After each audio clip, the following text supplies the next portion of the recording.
The Niqabi Diaries Season 1 ebook with clickable links for each episode is available now, complete with 52 illustrations and inspirational quotes from each podcast guest. Click on the link in the description to get yours. Assalamu alaikum. Welcome to Season 2 of the Niqabi Diaries podcast, a platform dedicated to sharing the stories of the women behind the veil.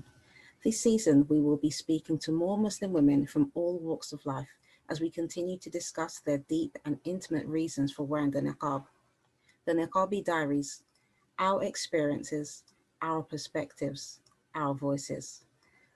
I'm your host, Samar, and thank you for listening. Please don't forget to like, share, and subscribe. Assalamu alaikum wa rahmatullahi wa barakatuh, sister. How are you? Wa alaikum salam wa rahmatullahi wa barakatuh. I'm okay, alhamdulillah. Alhamdulillah. Jazakallah khair for joining us today on the Niqabi Diaries. Sister, could you please introduce yourself for us and tell us a little bit about what you do and where you live, inshallah? I'm Nadia Jaffer, and I'm a humanitarian social worker. I'm coming from Uganda. I live in Kampala. Mashallah. And I'm running an orphanage that has up to 50 orphans and vulnerable children. Mashallah. This is, yes, sister. Mashallah. Okay, sister, we're going to talk more about that later on in the interview. But first, could you tell us a bit about your background, your Islam, how you came to start wearing the niqab? Okay. I was born in a Muslim family. My father is Muslim, and even his relatives are Muslims. It's only my mother that wasn't a Muslim, but she became a Muslim when she got married to my dad. And since I was born in a Muslim family, all culture was mostly Muslim, putting on long stuff. But I hadn't yet started putting on the niqab. The niqab is something that I started putting on of recent. I think maybe it's 6 months now. Alhamdulillah. Exactly when the COVID, we went into a COVID lockdown. I remember it was about February or March. Yeah, it was because of that period when we went into the lockdown, and they were instructing us to put on those masks. Yes, the face masks. When I thought of it, I was like, why can't I put on the niqab? Since putting on the face mask is just similar to putting on the niqab.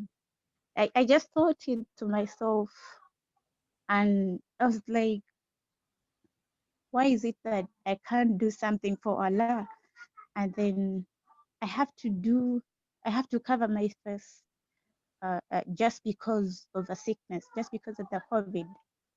I felt so small. I kind of felt so small. There's a point when I felt so small. I was like, I should be doing something for Allah, not for something else. SubhanAllah. So I started putting on that niqab by then. Alhamdulillah, that's really good, mashallah. And I think there's quite a few sisters that have started to wear their niqab since the lockdown here in the UK as well. Yeah, mashallah. So did you find it difficult wearing the niqab, or was it easy for you? Actually, first time when I put on the niqab, I thought to myself that, okay, I'm doing this for Allah's sake. Let me purify my intentions, so I do this for Allah's sake, because I wouldn't want to be so low to cover my face just because of something else and not for Allah's sake. Right. So would you say you found it easy wearing the niqab then, compared to obviously a face mask? Had you tried wearing a face mask as well before that? No, I didn't try wearing the face mask. I just thought it would be irrelevant for me to wear the face mask, and yet I had the niqab. I mean, the niqab was regulated for me. Alhamdulillah, alhamdulillah. So before this whole lockdown, had you ever thought that you'd be somebody who wears the niqab? Have you ever considered it? Yeah, I did. I really did so much, but I don't know why I kept on procrastinating it. Hmm. But I loved it so much, and I used to admire those who wear it. Alhamdulillah. So in Uganda, are there a lot of sisters who wear the niqab? Yeah, uh, there are. Alhamdulillah. So since you started wearing it, has anybody, um, you know, given you any kind of abuse or given you any kind of problems for wearing it? Have they said to you, "Oh, why No, are you wearing a niqab instead of a mask or something?" Has anything like that happened? no, I've never gotten any abuse or anything negative. Never. Alhamdulillah, alhamdulillah. Yeah. And would you describe the niqab as being a barrier? No, I don't think it's a barrier to anything. Alhamdulillah. So, sister, could Yes. you tell us about your work that you do? You said you run an orphanage.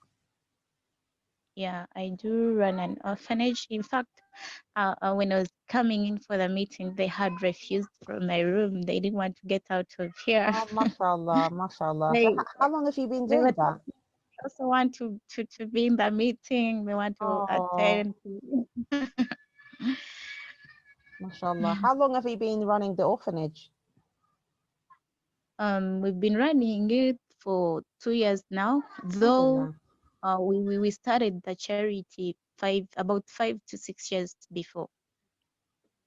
alhamdulillah. And Yes.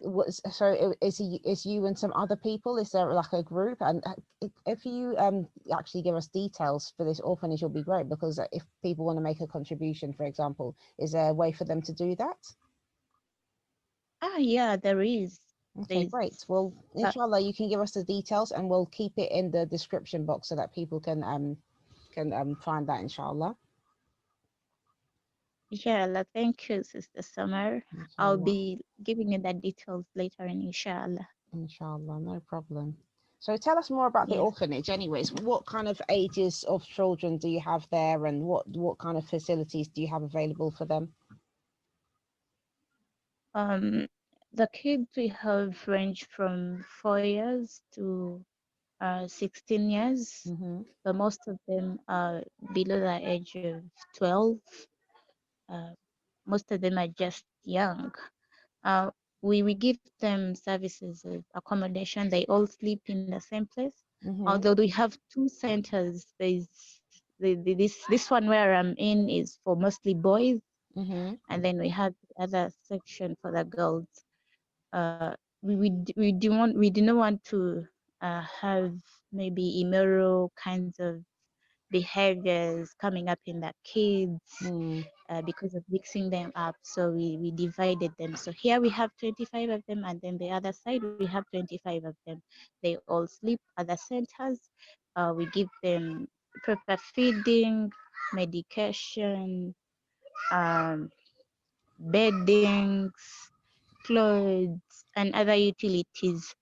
However much we try our best to give them whatever that they need, uh, there always not enough. Resources are always not enough.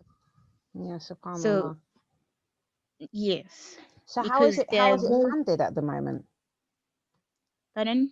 How is the orphanage funded? It's support from Muslim brothers and sisters. Okay. The work of my hands. Yeah, we don't have a major donor who is Okay. helping out with the orphanage. It's just fellow Muslims and brothers. Sorry, fellow Muslim sisters and brothers. Okay, alhamdulillah. So can I ask about the children there? Like what has led them to become orphans? Like, was there any Most particular situation, or is it just very individual cases? we have those categories that were just abandoned to their grandmothers. SubhanAllah. Um, their their fathers died and their mothers couldn't take care of them, so the only option they had was to just abandon them to their grandmothers. Mm, And when they found these children at their grandmothers' places, they were really not in very good conditions because their grandmothers are very elderly, mm-hmm, sickly, and it was really difficult for such old people to take care of their kids. And yet they used to have very many. They're even those ones that we left behind because of SubhanAllah. resources, but there are really many out there who are at grandmothers' places just dumped there. Mm, Their mothers leave them there and never go back to even visit them. SubhanAllah. So we have that category. Then we also have the categories of those ones who just lost both parents due to sicknesses, SubhanAllah. accidents, and they had no one to take care of them. Their relatives were really negative. They didn't want to take care of their kids, so the only option we had was to just bring them in.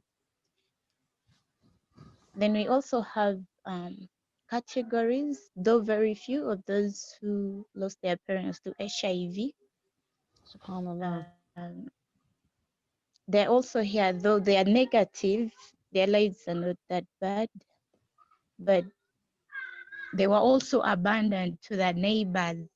Mm, Neighbors, due to having little support, uh, I mean, their incomes being very little, things are really complicated for them, and they kept on looking for help here and there, to the masjid, to this place, until they came to find us.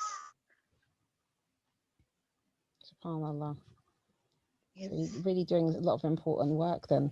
I'm trying, sister, I'm trying. It's not easy. Yeah, SubhanAllah. So how Really many not people easy. work in the orphanage with you? Um, for right now, it's me. I personally, Mm-hmm. I take responsibility to take care of them, teach them, then at the same time look for support here and there. It's really not easy because uh, if I'm to consider getting some people who will come and help with the work, then it means I'll have to be paying them, Mm. giving them allowances, of which it's something that I can't afford right now. And the members that keep supporting this work, for right now, I don't think their incomes can also support that. So for right now, all the responsibility, most of the responsibility is on me. So you run the girls' side, and is there somebody running the other center? Yeah, there's somebody. She's actually one of the guardians Right. of about 5 children who lost their father to an SubhanAllah. accident. SubhanAllah. Yes. So is it just the two of you running the orphanage? Who it's just the two of us who are full time at the orphanage. Right. But you have other Yes. people The other helping people, out here and there. yeah, the other people they try to uh, they have jobs, so they do part time.